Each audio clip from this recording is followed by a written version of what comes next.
Welcome everyone in your today's physics session.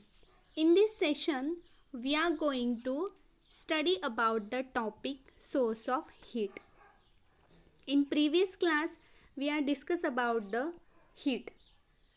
What is the heat, how heat is formed, what is the nature of heat, and what is a unit and dimension of heat.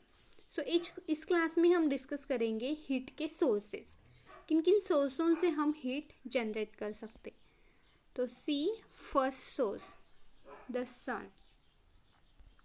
Sun is the biggest और primary source of heat is receive by the earth. Sun क्या है? Primary source है जो कि सबसे ज़्यादा heat generate करता है. हम सबको पता है सन सबसे ज़्यादा हीट जनरेट करता है. A large amount of heat is generated due to the nuclear fusion taking place in its centre. सबसे ज़्यादा हीट कब जनरेट होती है? जब न्यूक्लियर फ्यूजन का प्रोसेस होता है. अब न्यूक्लियर फ्यूजन क्या है ये देखते हैं. न्यूक्लियर फ्यूजन के प्रोसेस में जब हाइड्रोजन न्यूक्लिया फ्यूज होता है, हाइड्रोजन न्यूक्लिया फ्यूज टुगेदर, जब एक दूसरे के साथ वो फ्यूज होने लगता है तब हेलियम न्यूक्लिया फॉर्म होता है एंड हीट जनरेट होती है. What is a nuclear fusion process? In nuclear fusion process, whenever a hydrogen nuclei fuse together to form a helium nuclei and heat is generate, तब सबसे ज़्यादा heat generate होती. Some of it heat reaches the earth in the form of light and heat. तो अर्थ पे generate होती है light यानी heat के फॉर्म में. तो सन से हम सबसे ज़्यादा हीट जनरेट कर सकते हैं. So that's the reason sun is the biggest and primary source of heat.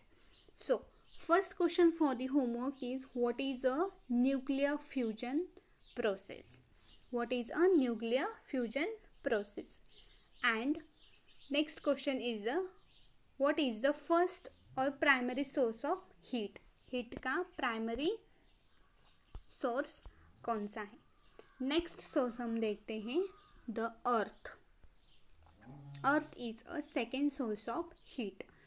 As the temperature at the center of the earth is high, the earth is also a source of heat. अब अर्थ का temperature कब high होता है? हमने nuclear fusion के process में देखा, वहाँ पे हीट जनरेट होती है और अर्थ सरफेस पे होती है और वो हीट लाइट और हीट के फॉर्म में होती है.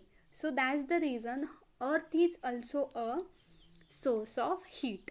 और अर्थ से जो हीट जनरेट होने वाली होती है, this heat is called geothermal energy, because heat is also in the form of energy. Heat energy के फॉर्म में ही होती है.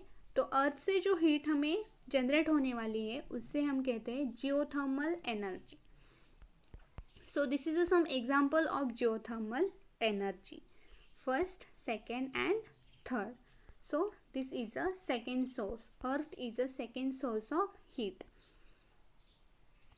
Next source हम देखते हैं हीट का, जिससे हम हीट जनरेट कर सकते हैं. Chemical energy. देखिए, chemical energy. When fuel like wood, coal, petrol, etc. burn, there is a chemical reaction between fuel and oxygen.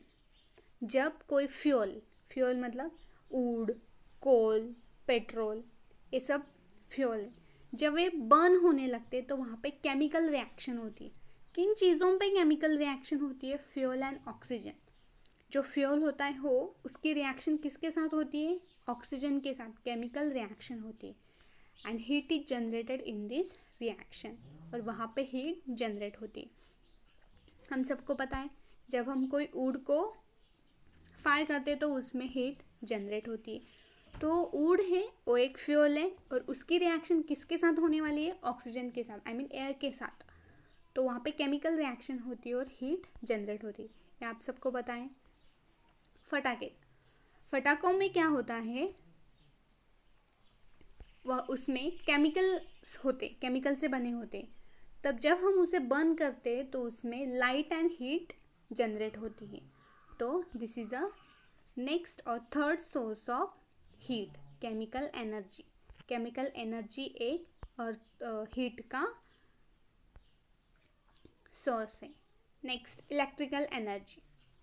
ये हम इन एनर्जी क्यों देख रहे हैं, chemical energy, electrical energy, because heat is in forming energy. Heat energy के form में होती है, तो chemical energy is also source of heat.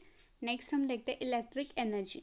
In our day to day life we have several equipment which produce heat with the help of electricity. हमारे पास ऐसे बहुत सारे इक्विपमेंट है डे टू डे लाइफ में जिसके हम हीट प्रोड्यूस कर सकते हैं, बट किससे हेल्प से, इलेक्ट्रिसिटी के हेल्प से.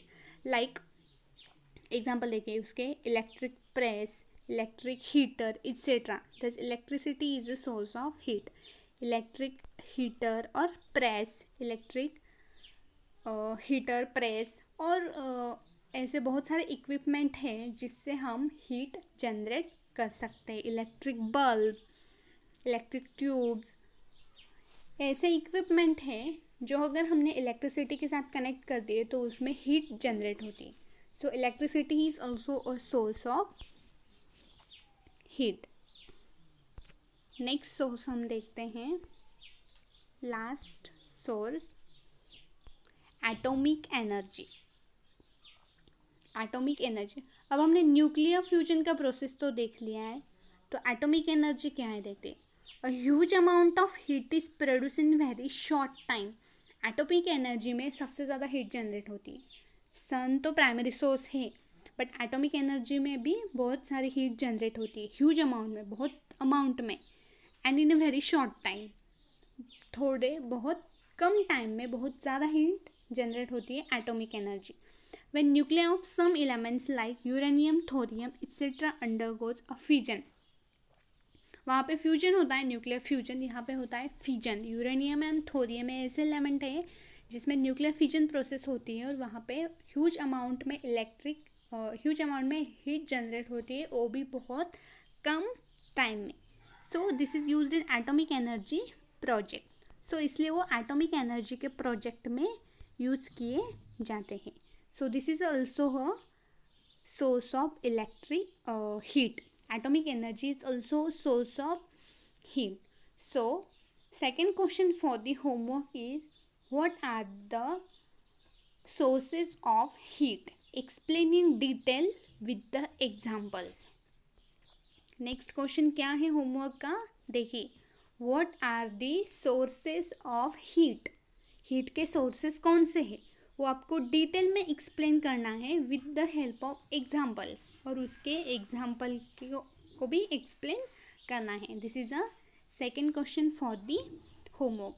I hope students you understood this topic.